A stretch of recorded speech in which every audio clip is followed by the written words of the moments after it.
Oh, muntik na kitang di makilala dyan sa mukha mo. Para kang nakagat ng bubuyog ah. Ginagago mo ba ako pare?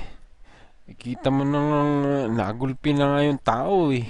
May gana ka pang biruin akong nakagat ako ng bubuyog. Bakit nalilitan ka ba sa akin? Oo nga lang pare. Kita mo nang namagamok ka eh. Ayusin mo tanong mo.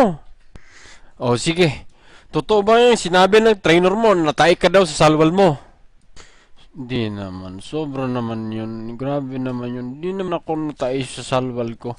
Inaamin ko, naihi ako pero natay. Kahit tingnan nyo brief ko. Ano ba naman yung tanong mo? Sobra naman yan. Ayusin mo, ayusin mo. Ikaw Robert, ikaw tong nagsabi na natay itong si Margarito. Ba't mo naman sinisiraan tong bata mo? Di naman pala siya natay, naihi lang daw. Sinungaling ka, gago ka. Wala akong sinabi na natay siya sa salwal. Tayo tayo dyan.